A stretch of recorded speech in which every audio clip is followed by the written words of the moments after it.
You are listening to Alex Nanlohi Podcast, to know the Lord and to make Him known.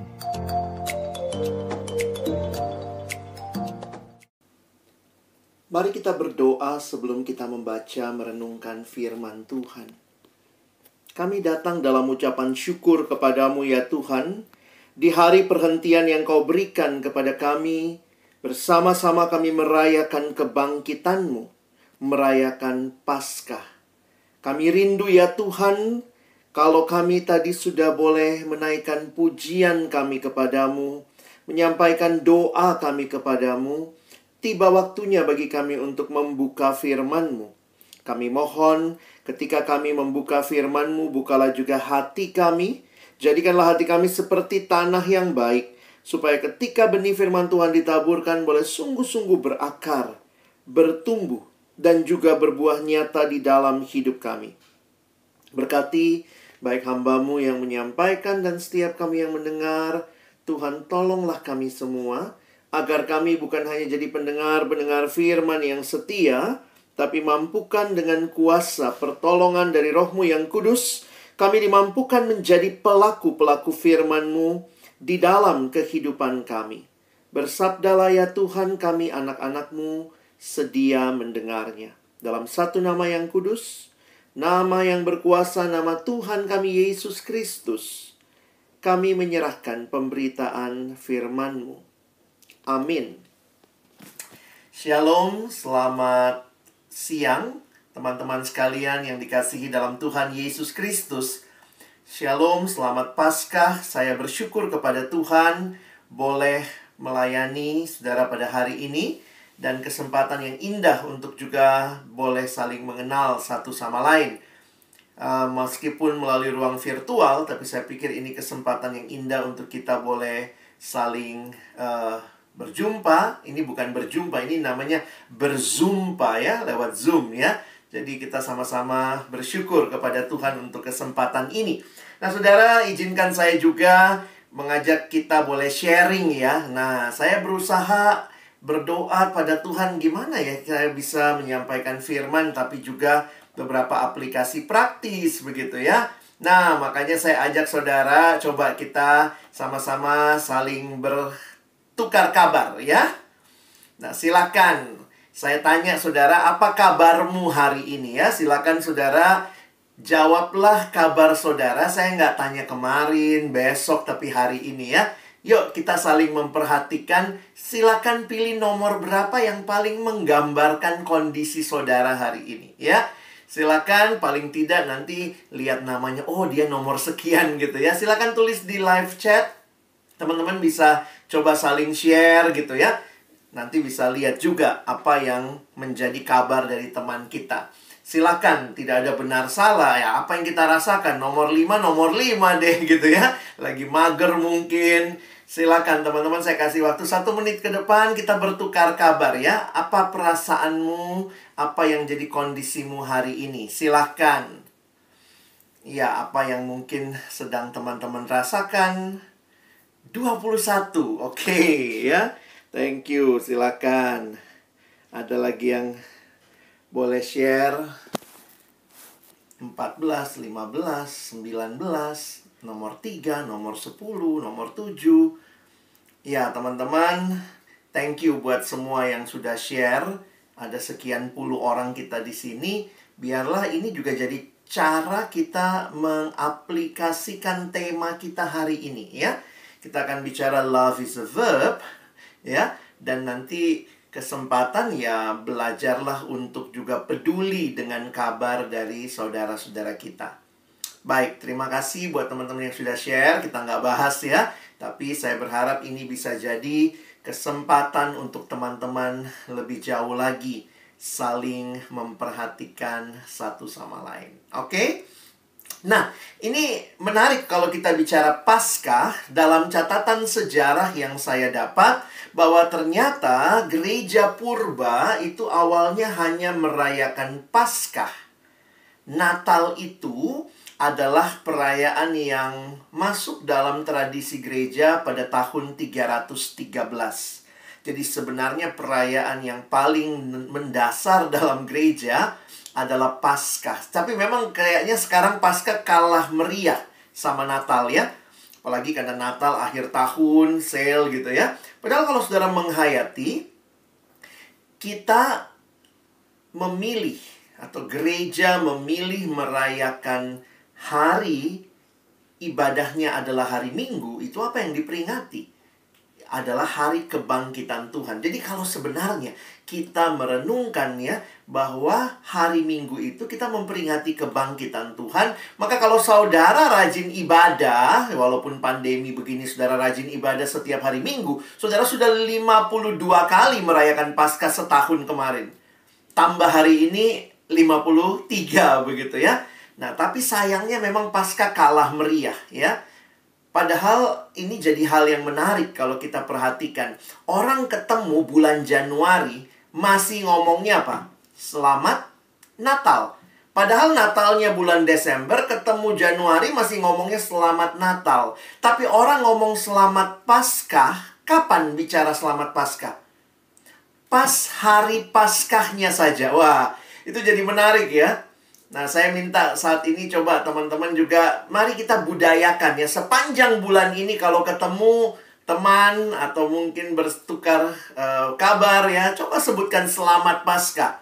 Ya, nggak usah sampai bulan Mei lah ya, paling nggak di bulan April ini. Nah, silakan coba buka mic-nya juga, kita saling mengucapkan Selamat Paskah ya.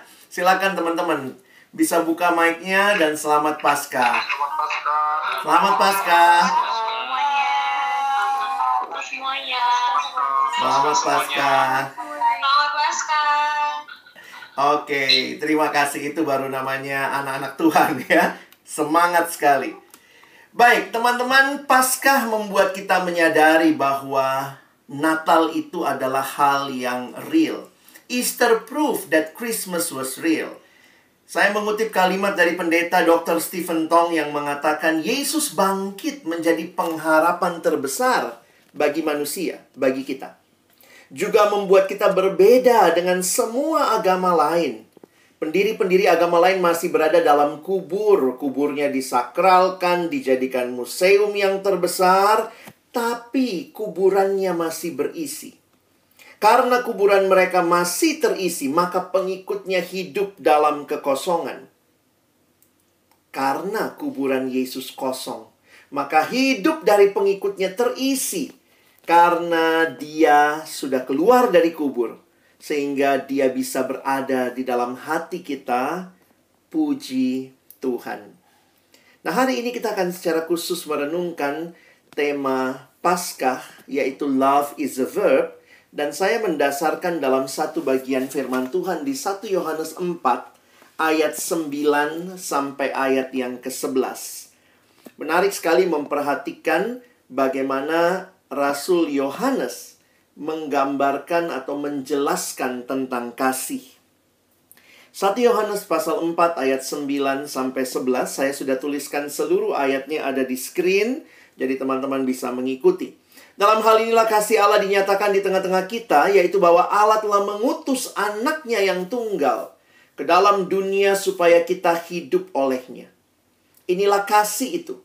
Bukan kita yang telah mengasihi Allah, tetapi Allah yang telah mengasihi kita dan yang telah mengutus anaknya sebagai pendamaian bagi dosa-dosa kita. Dan menarik sekali, perhatikan ayat yang ke-11 langsung mengkaitkan kasih itu dengan bagaimana seharusnya relasi kita dengan sesama. Ini ayat 11.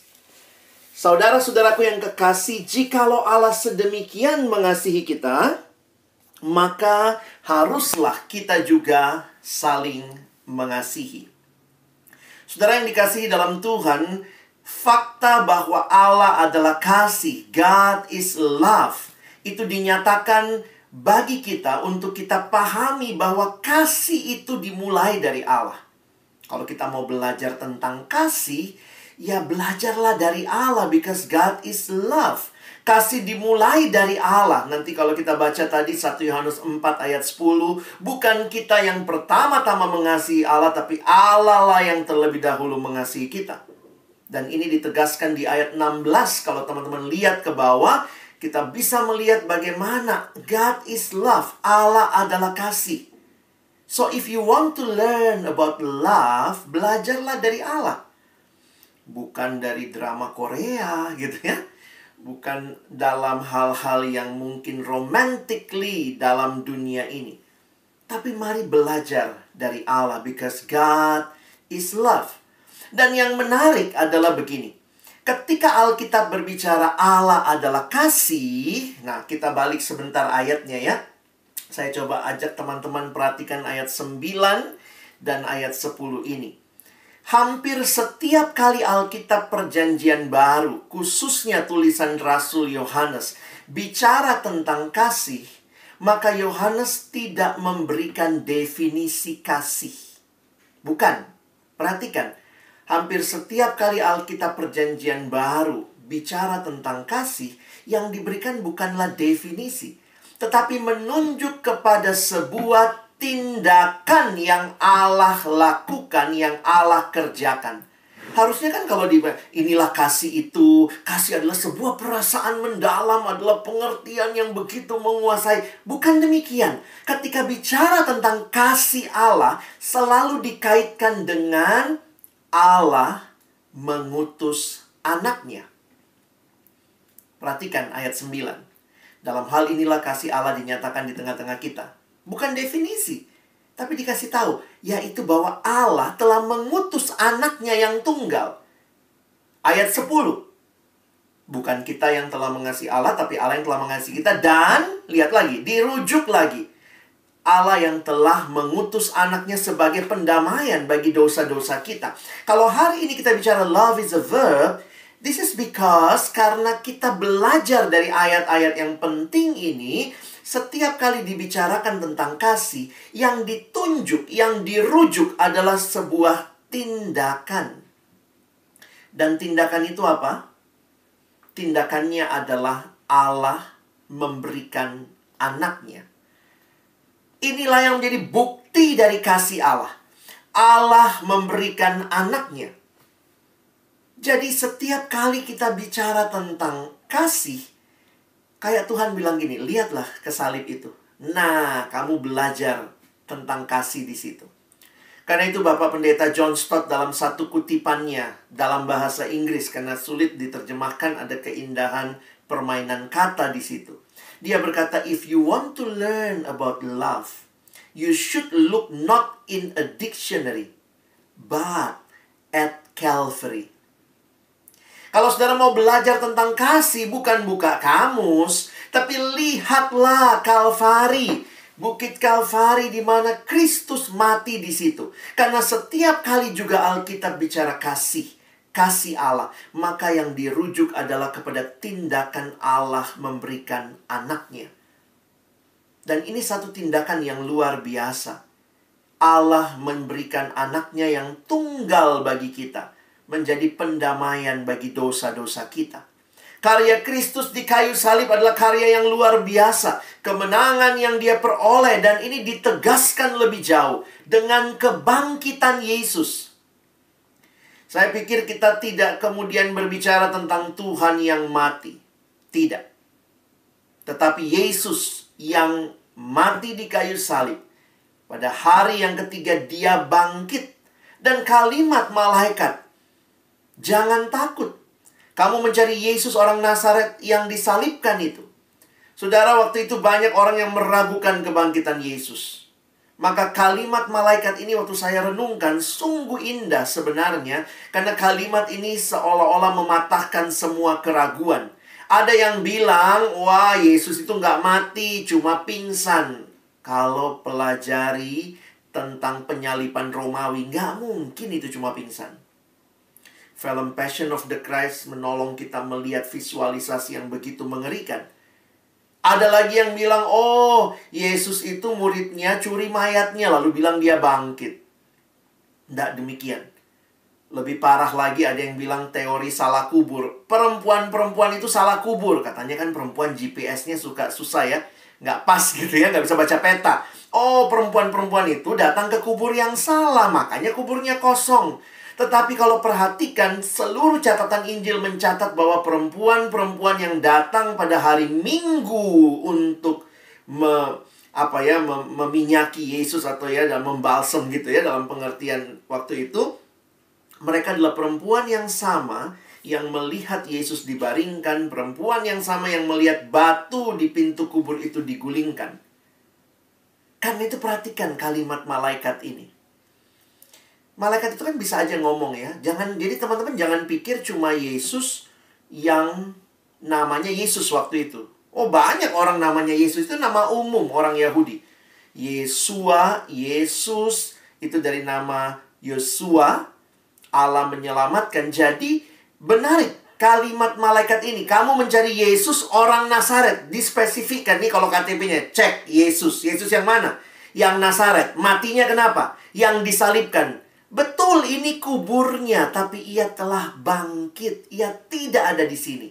Lihatlah, ini tempat mereka membaringkan dia. Kebangkitan Yesus menjadi satu tanda kemenangan. Menegaskan apa yang dia capai di kayu salib. Karena itu kalau teman-teman bicara salib, nggak bisa kita bicara salib tanpa kebangkitan. Karena ini satu paket. Jumat Agung itu jadi agung hanya karena ada Minggu Paskah. Tanpa kebangkitan, salib nggak ada artinya. Ingat ya, pada waktu itu bukan cuma Yesus yang disalib. Banyak orang lain juga yang disalib, khususnya penjahat-penjahat waktu itu. Mereka juga disalib. Tetapi kenapa salib Yesus sangat berbeda dengan semua salib yang ada pada waktu itu? Karena dia yang mati disalib, dia juga bangkit. Yesus berkata, akulah kebangkitan dan hidup. Dan karena dia bangkit, ini mengubah segala sesuatu. Jadi kalau kita mau mengerti kasih Allah yang besar, lihatlah karyanya di kayu salib dan lihatlah kebangkitannya yang menegaskan bahwa karya salibnya itu sungguh-sungguh sempurna. Jadi ingat ya, setiap kali perjanjian baru bicara kasih Allah, yang ditunjukkan bagi kita adalah Allah mengutus anaknya. Ini juga yang dituliskan di dalam Yohanes 3 ayat 16. Ingat ya, sama juga seperti di dalam surat-surat Yohanes, Injil Yohanes ditulis oleh Rasul Yohanes. Karena begitu besar kasih Allah akan dunia ini, apa yang dia lakukan? Dia kasih definisi? Tidak. Dia mengingatkan, sehingga ia telah mengaruniakan anaknya yang tunggal.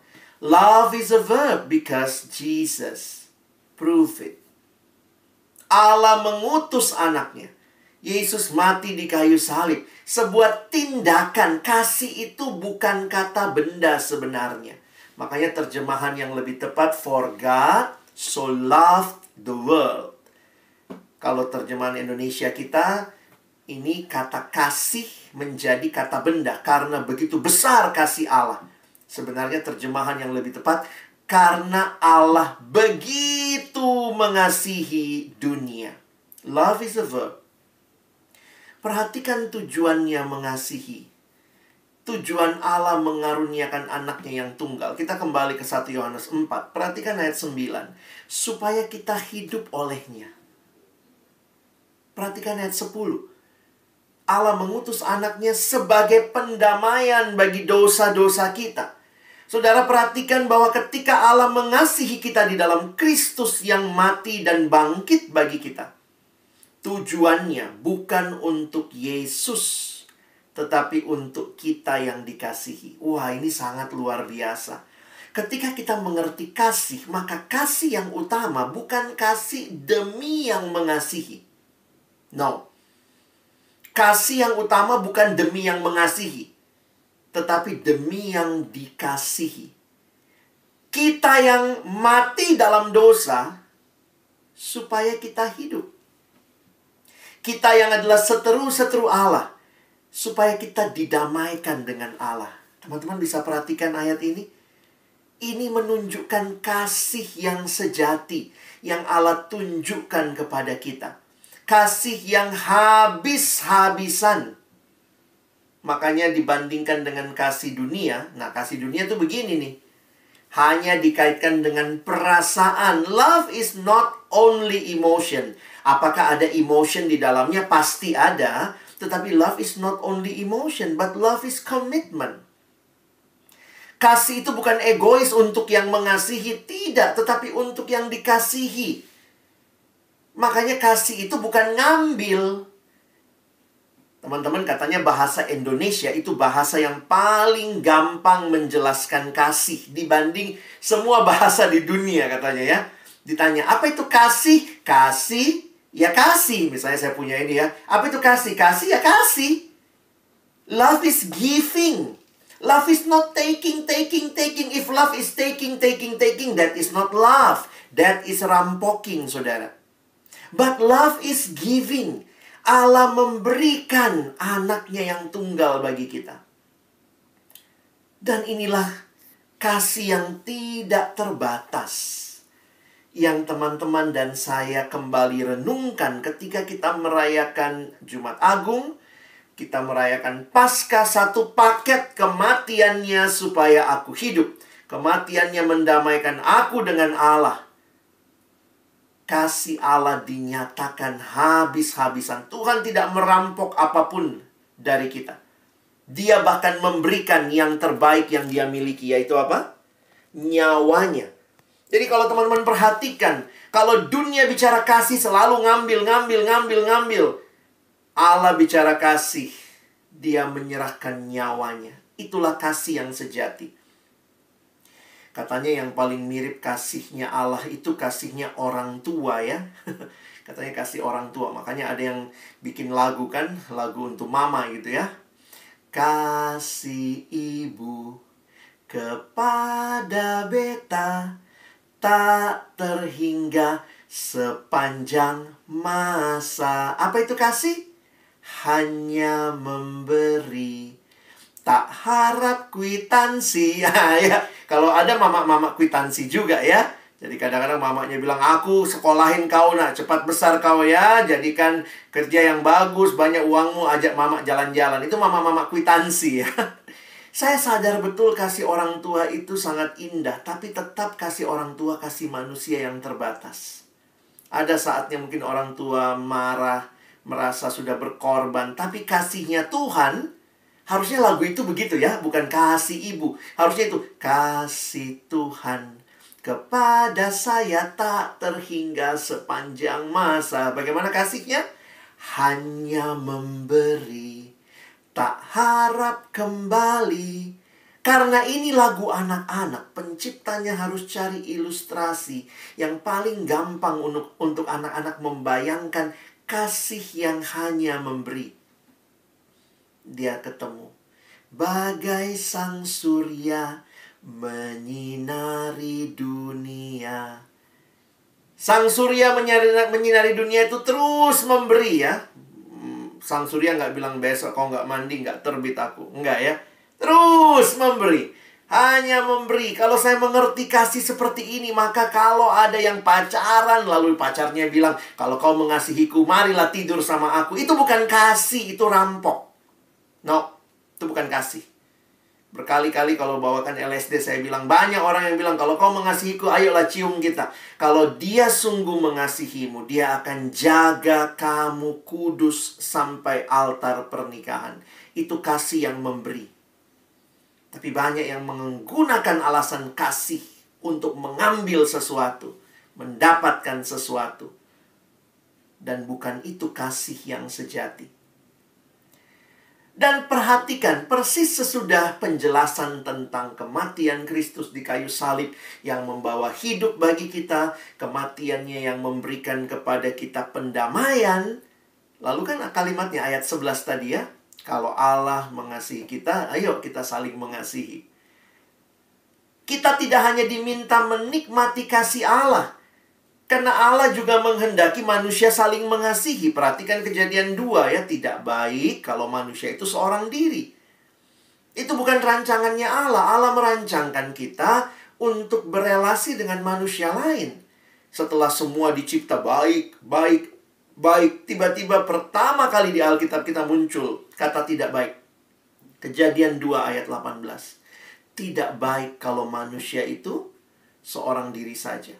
Berarti Allah yang merencanakan manusia membutuhkan manusia lain. Itulah rancangan Allah yang nggak bisa kita tolak. Karena itu Bapak John Stott kembali mengatakan dalam kutipannya, sebagaimana ikan dibuat untuk air, umat manusia dibuat untuk kasih, untuk mengasihi Allah, dan mengasihi sesama kita. Itulah ayat tadi kan. Setelah kamu dikasihi, ayat 9 dan 10, 11-nya Rasul Yohanes melanjutkan, saudara-saudaraku yang kekasih, jikalau Allah sedemikian mengasihi kita, jangan berhenti di kita, maka haruslah kita juga saling mengasihi. Tidak ada seorang pun yang pernah melihat Allah. Jika kita saling mengasihi, Allah tetap di dalam kita, dan kasihnya sempurna di dalam kita. Orang bilang, mana Allahmu? Tidak kelihatan. Tapi kalau kita yang di dalam dirinya Allah berdiam, maka kita pun akan ditolong untuk mengasihi satu sama lain. Jadi memang ini jadi pertanyaan penting ya. Bagaimana kasih kita kepada Allah? Dan kalau benar-benar kita mengalami kasih kepada Allah, bukan kita yang mengasihi Allah lebih dulu, tapi Allah yang mengasihi kita, maka tidak berhenti sampai di situ. Tapi bagaimana kita mengasihi satu sama lain. Timothy Keller punya kutipan yang menarik juga ya. Dia bilang, what's wrong with Christianity? It's not Christ's love for us. It's my love for Christ. Mungkin kalau saya tambah, it's my love for Christ and for others. Untuk orang yang lain. Karena Tuhan tidak mau kita berhenti hanya mengalami dan menikmati kasih-Nya. Ayat apa yang paling kita hafal di Injil Yohanes? Orang pasti kalau ditanya di Alkitab, di Injil Yohanes, ayat apa yang paling dihafal? 1, 2, 3. Yohanes 3 ayat 16 ya. Wah, kita semua hafal itu. Yohanes 3 ayat 16. Tapi berapa banyak dari saudara yang hafal 1 Yohanes 3 ayat 16? Cuma tambah 1 di depannya. Saya ingin ajak kita lihat satu ayat ini ya. 1 Yohanes 3 ayat 16 sampai 18 sebenarnya ayat yang menunjukkan bagaimana bukti kita mengasihi sesama. Ini logikanya sangat unik. Saya pelajari ketika awal-awal ber-PA gitu ya. Ini logikanya menarik. Coba lihat ayatnya ya. Kan kalimatnya begini. Demikianlah kita ketahui kasih Kristus, yaitu bahwa Ia telah menyerahkan nyawanya untuk kita. Kristus menyerahkan nyawanya untuk kita. Jadi sebenarnya logikanya begini, perhatikan ya. Kalau Kristus serahkan nyawanya buat saya, maka saya serahkan nyawa saya buat Kristus. Impas kan, selesai ya. Tapi logikanya tidak begitu. Karena Kristus telah memberikan nyawanya untuk saya, untuk kita. Jadi kita pun wajib memberikan atau menyerahkan nyawa kita untuk saudara-saudara kita. Kaget saya pertama kali lihat ada ayat ini. Hah? Kalau Kristus kasih nyawanya buat saya, sekarang saya kasih nyawa untuk saudara. Loh, apa nggak kebalik logikanya? Coba lihat teman-temanmu di Zoom ini. Mau nggak kasih nyawamu buat dia? Kadang-kadang kita, kalau dunia malah kebalik ya. Begitu lihat orang lain, nyawamu yang buat saya. Bukan nyawaku buat kau. Nyawamu yang buat saya ya. Manusia sulit sekali mengerti kasih Allah, yang ketika engkau menikmati kasih Allah, maka tidak ada cara lain adalah kita wajib menyerahkan nyawa kita untuk saudara-saudara kita. Dari ayat ini saudara bisa datangi pendetamu. Pak pendeta, tolonglah mati buat saya, Bapak pendeta. Kenapa? Bapak kan telah dikasihi Kristus. Bapak mesti mati bagi saya. Puji Tuhan ayatnya nggak berhenti di 16. Kalau berhenti di 16, kita bisa minta orang lain mati buat kita ya.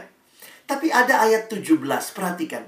Barang siapa mempunyai harta duniawi dan melihat saudaranya menderita kekurangan, tetapi menutup pintu hatinya terhadap saudaranya itu, bagaimanakah kasih Allah dapat tetap di dalam dirinya? Lalu ditutup sama ayat 18. Anak-anakku, marilah kita mengasihi bukan dengan perkataan atau dengan lidah, tetapi dengan perbuatan dan dalam kebenaran. Wih, waktu saya merenungkan ini jadinya begini teman-teman ya. Kalau kita mengasihi Allah, buktinya kita mengasihi sesama dengan memberikan yang terbaik bagi sesama kita. Kalau dia butuh nyawa kita, kita pun harus kasih nyawa berdasarkan ayat 16. Tapi kalau dia nggak butuh nyawa, ya nggak usah kasih nyawa ya. Misalnya orang lapar, aduh aku lapar ini ya, ini nyawaku, nggak guna gitu ya. Kalau dia butuhnya nyawa, kasih nyawa. Tapi kalau dia lapar, ya mungkin dia butuhnya makan, kasih makan.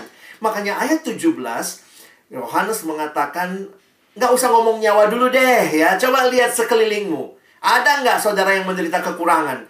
Maka marilah mengasihi. Bukan dengan perkataan atau dengan lidah, tetapi dengan perbuatan dan dalam kebenaran. Teman-teman yang dikasihi Tuhan, ini ayat yang memberikan pemahaman buat kita bahwa kasih kepada Allah itu sama seriusnya dengan kasih kepada sesama. Khususnya buat kita yang ada di dalam Tuhan. Wah, saya waktu ngerti ayat ini jujur aja ya, gak gampang loh mengasihi Allah, mengasihi sesama. Kita pikir mengasihi sesama ya cuma tolong apa yang dia butuh. Poinnya adalah begini, kita siap serahkan nyawa. Karena kalau kita sudah siap serahkan nyawa, sebenarnya yang lain pun akan kita kasih. Apa sih yang paling berharga dalam hidup? Kan nyawa. Tapi kalau orang itu misalnya dia butuh, mungkin dia cuma butuh didengarkan, butuh telinga lah. Lagi pandemi dia mau cerita, nggak ada teman ceritanya. Maka mungkin saudara bisa jadi sahabat yang menolong dia di dalam situasi yang dia alami. Jadi di sini saya mengajak kita melihat ya betapa pentingnya kasih itu di dalam kekristenan sebagai sebuah tindakan nyata. It's really a verb. Ada kalimat mengatakan begini ya. Sorry, slide saya sempat mati ya. True love is about giving everything and expecting nothing. Kalau sudah begini pengertian kita akan kasih, siapa yang lakukan ini buat kita? Kristus. Karena Kristus sudah lakukan itu buat kita, kita pun bisa mengasihi sesama.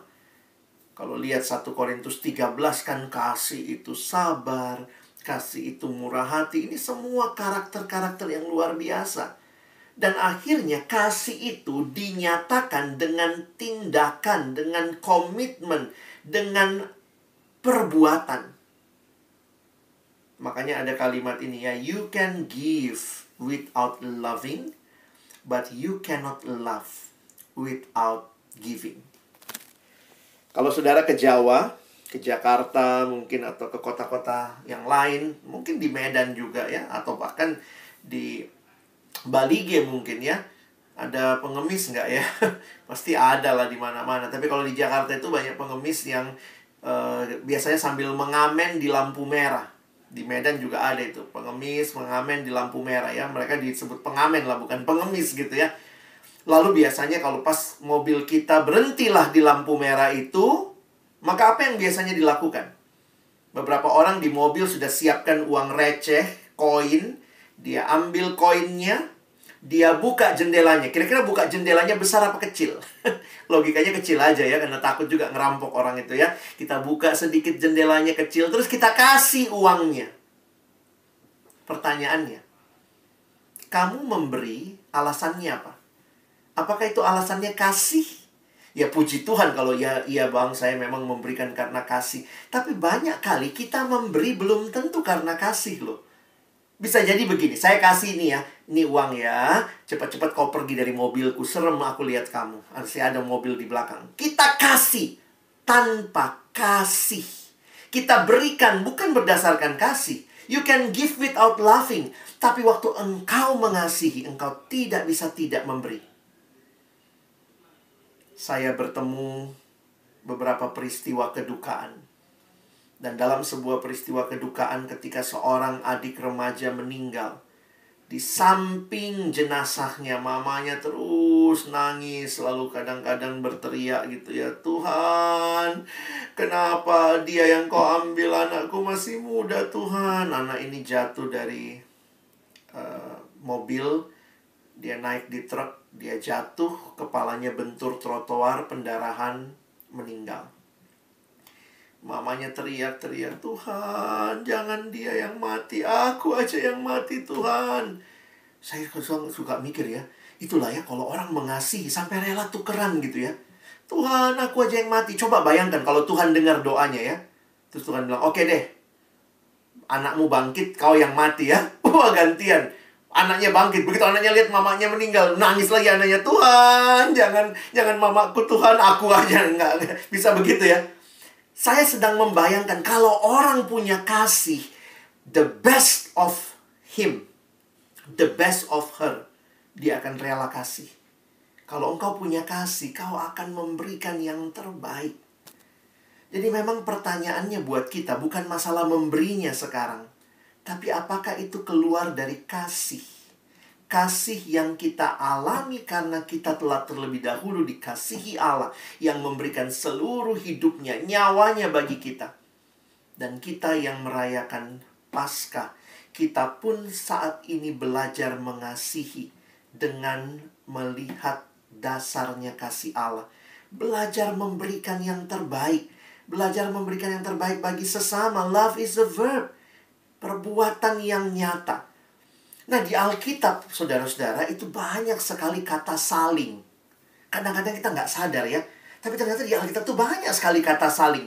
Jadi kekristenan itu bukanlah agama seorang diri, naik ke gunung, bertapa, nanti kemudian mencapai tingkat tertentu. Tidak.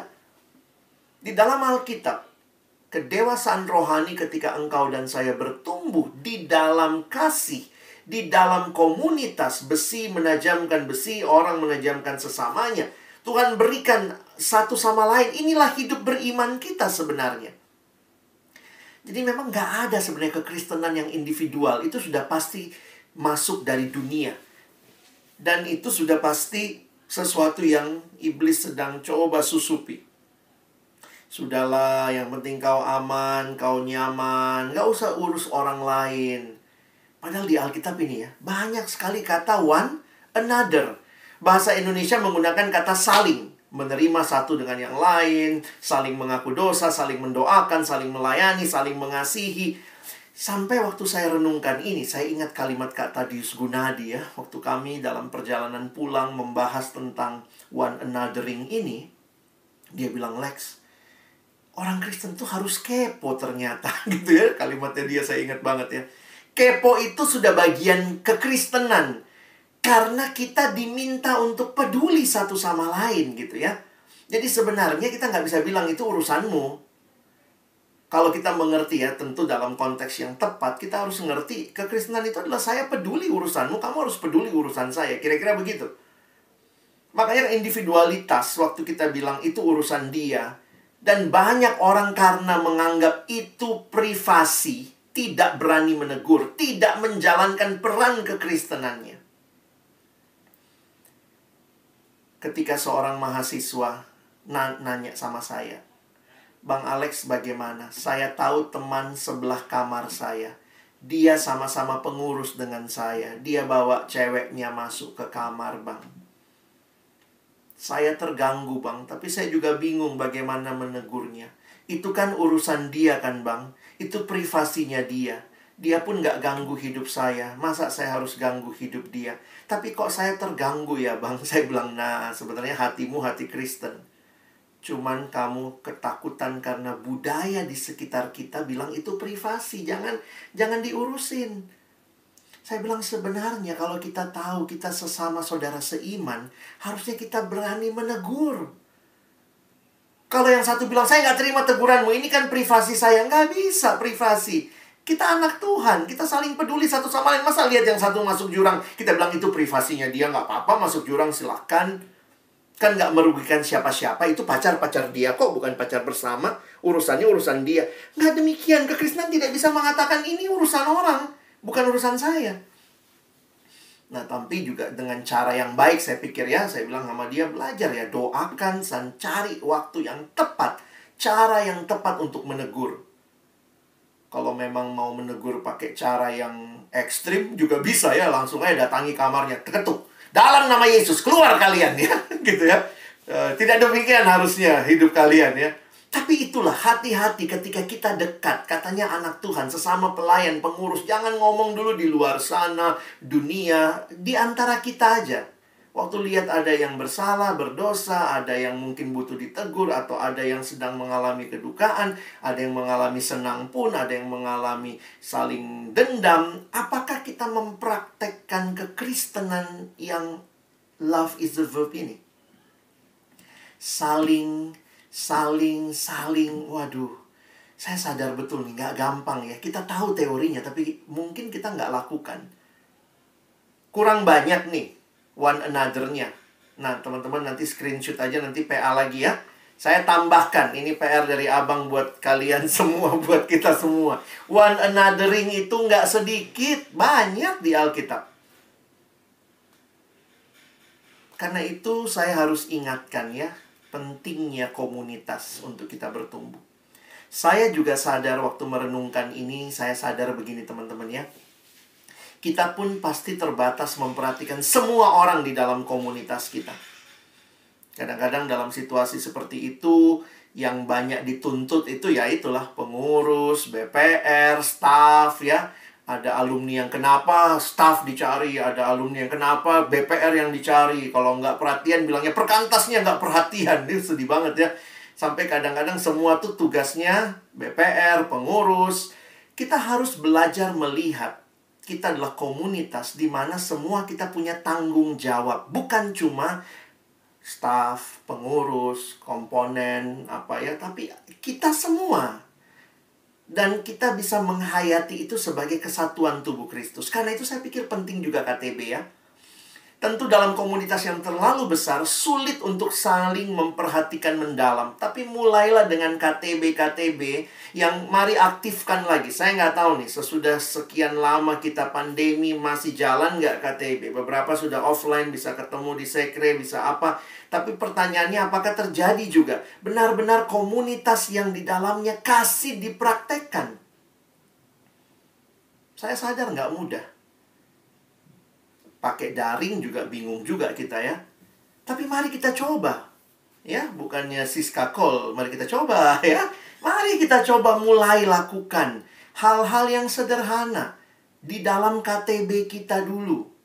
Atau lebih luas lagi di dalam komponen kita lah. Kalau mungkin susah seluruh perkantasnya ya. Dalam komponen kita. Teman pengurus kita dulu. Teman-teman, saya baru belajar juga prinsip ya. Ini aplikasi nih. Abang mau tantangkan, katanya kita harus jadi murid. Jadi harus ada aplikasi yang praktis. Mari mulai bergerak dari kontak kepada connect.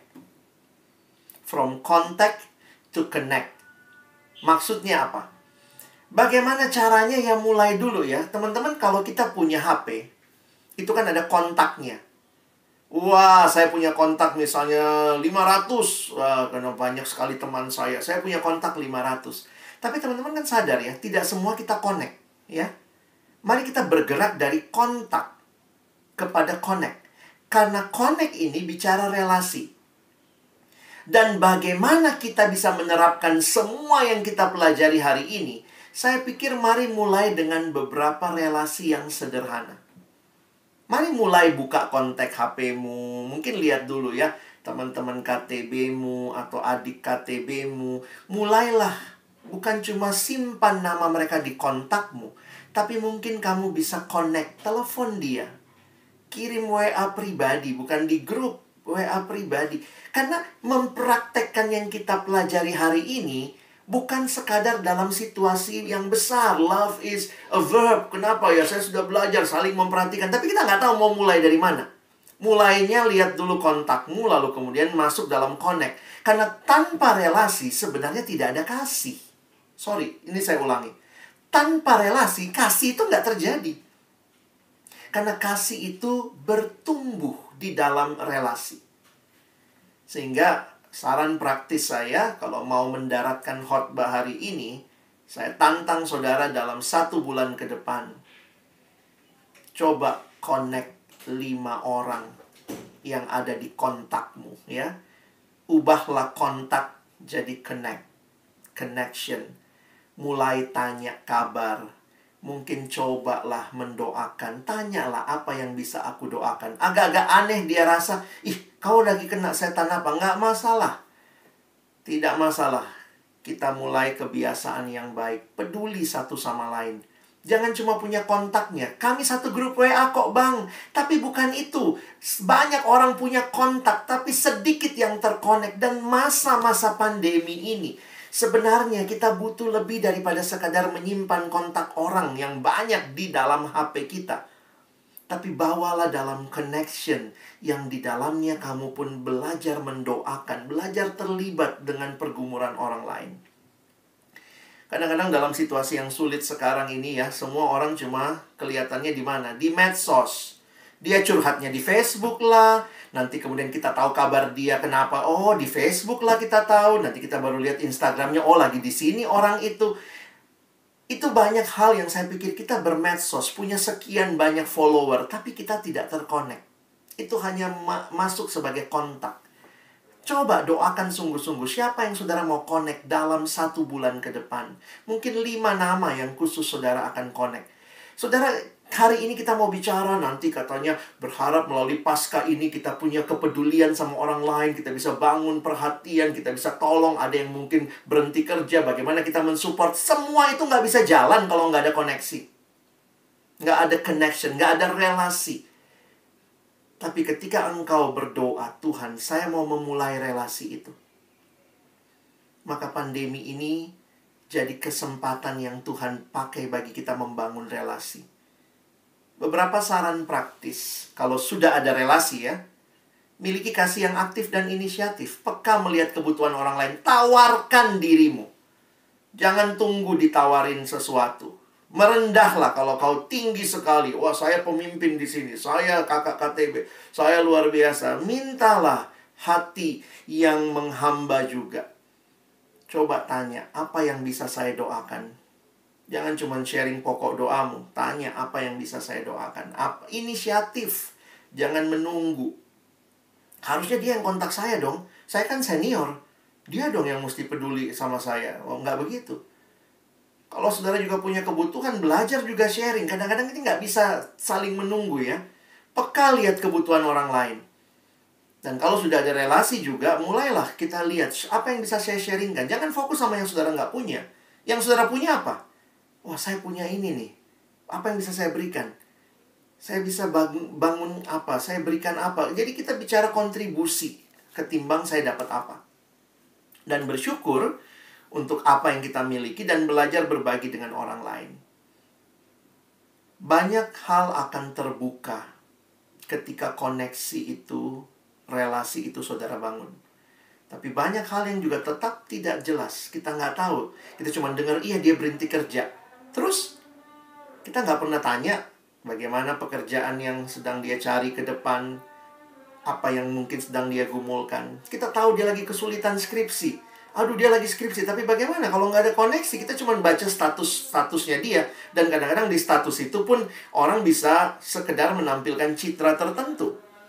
Jadi teman-temanku, saya sungguh berharap hari ini kita bisa berpikir dengan serius. Mengaplikasikan firman Tuhan hari ini. Bukan sebagai teori. Saya perlu memperhatikan orang lagi kesusahan dalam masa pandemi. Saya tantang, mana koneksi yang kau bangun? Siapa yang akan kau kontak? Tuhan, berapa nama yang akan saya doakan dengan rutin di dalam doa-doa pribadi saya? Seorang adik minggu yang lalu sharing, Bang Alex doakan saya. Dia kena satu penyakit yang harus dioperasi. Dan operasinya itu sangat riskan. Saya bilang resiko yang paling buruk, kematian bang. Resiko lain, tidak ada yang kena penyakit ini sembuh. Maka resiko-resiko yang lain adalah mungkin ada kebutaan, mungkin ada apa gitu. Waduh, saya waktu dengarnya aja udah serem ya. Seorang yang sedang di masa mudanya, di masa produktifnya, sangat gemilang prestasinya, tapi Tuhan izinkan kena penyakit ini. Jadi kemudian waktu dia bilang, doain saya ya kak. Saya bingung juga gitu ya. Saya tanya sama dia, Dek, kapan saya bisa telepon kita berdoa? Saya tunggu 2 hari, dia nggak kasih kabar. Karena saya bilang, kamu kan sibuk ya. Tolong kasih kabar kapan abang bisa doakan kamu. Dia nggak kirim kabar juga kapan bisa berdoa. Karena saya bilang, saya mau doakan kamu. Akhirnya, waktu setelah saya saat teduh beberapa hari yang lalu, saya langsung ingat ya, sudahlah saya kirim voice notes. Saya kirim voice note, saya berdoa di situ untuk dia. Dan waktu saya kirim voice notes, ternyata dia kirim lagi. Dia kirim voice notes lagi ya. Saya pikir ya teknologi ini ada ya. Saya bisa ngomong, tulis, saya doakan kamu. Telepon memang lebih baik ya, tapi karena waktu juga tidak ada, karena dia lagi sibuk juga dengan persiapan operasinya, maka saya kirim voice notes, dia kirim voice notes balik, dan kami di situ terjadi koneksi. Dan saya pikir iya ya Tuhan, saya nggak bisa perhatiin semua orang di dunia ini. Hanya karena saya di perkantas nasional, saya harus tahu semua kondisi. Tapi Tuhan tolong saya membangun relasi-relasi yang dibutuhkan. Dan kiranya dalam anugerah Tuhan, Tuhan pakai kita menerapkan tema hari ini, Love is a Verb. Saya tutup dengan ilustrasi yang selalu saya ingat kalau naik pesawat ya. Teman-teman mungkin pernah lihat ini ya, kalau lagi naik pesawat terus kemudian diperagakan petunjuk cara menggunakan sabuk pengaman, menggunakan masker oksigen gitu ya. Karena pramugarinya biasanya bilang kalau tekanan udara mendadak menurun, maka masker oksigen seperti ini akan keluar dari panel di atas Anda. Tarik masker menutupi mulut dan hidung, kencangkan, dan seterusnya ya. Nah, jadi bagi saya ini pertolongan yang indah sebenarnya ya. Walaupun kita nggak berharap dalam perjalanan seperti ini. Berharapnya aman-aman lah perjalanan kita ya. Tapi ada ternyata dalam situasi yang sulit. Situasi yang sulit, maka tarik masker oksigen Anda. Tapi hal yang berikutnya yang saya senang dari penjelasannya adalah pakailah masker terlebih dahulu. Jika Anda bepergian dengan anak-anak atau orang yang membutuhkan pertolongan, pakailah maskermu terlebih dahulu. Lalu tolonglah mereka yang sesudah kamu pakai maskermu baru tolong orang lain. Saya pikir ini jadi prinsip yang menarik dari hari ini ya. Kalau saudara alami kasih Allah, maskermu udah pakai dengan baik, jangan cuma senang lalu lihat yang satu, mati, dadah, mati lagi gitu ya. Kasihan, habis napasnya. Ketika engkau mengalami kasih Allah, maka tolonglah mereka yang juga membutuhkan kasih Allah. Tapi pastikan maskermu terpasang ya. Masker oksigenmu terpasang. Dalam arti nikmati terus relasimu dengan Allah. Karena itulah sumber yang akan melimpah menjadi berkat bagi orang lain. Saya tutup dengan pertanyaan yang ditanyakan kepada Santo Agustinus. Satu waktu Santo Agustinus ditanya, bagaimana bentuk dan rupa kasih itu? Lalu Agustinus menjawab, kasih memiliki tangan untuk menolong orang lain. Kasih memiliki kaki untuk menghampiri mereka yang miskin. Kasih memiliki mata untuk melihat kebutuhan-kebutuhan orang lain. Kasih memiliki telinga untuk mendengar rintihan mereka yang menderita. Demikianlah rupa kasih. Kasih bukanlah sesuatu konsep belaka, tetapi sebuah kata kerja yang di dalamnya menjadi caranya Allah memenuhi hidup saudara dan memakai saudara juga untuk menjadi berkat, menyalurkan kasih Allah bagi dunia di sekelilingmu. Mulailah lihat kontak-kontakmu. Bangunlah koneksi, bangunlah relasi, dan biarlah dalam anugerah Allah engkau dipakai Tuhan dengan maksimal untuk menyatakan kasih-Nya. Dia yang mati dan bangkit memanggil saudara dan saya untuk membagikan kasih itu. Amin. Mari kita berdoa. Tuhan, terima kasih banyak untuk firman-Mu. Kami sungguh berdoa. Kami yang sudah mengalami kasih yang luar biasa dari Tuhan. Dengan kasih itulah kami pun diutus untuk hadir dalam dunia yang sedang kehilangan kasih. Dunia yang sedang miskin kasih. Disitulah kami ditantang, dipanggil untuk melakukan apa yang Tuhan mau kami lakukan. Mungkin orang-orang di sekitar kami membutuhkan uluran tangan kami. Mungkin mereka membutuhkan langkah kaki kami. Mungkin mereka hanya membutuhkan telinga kami untuk mendengar keluhan mereka. Tapi biarlah kami semua boleh peka dan boleh menghadirkan kasih Allah melalui berbagai tindakan nyata. Karena kasih bukan konsep, but love is a verb.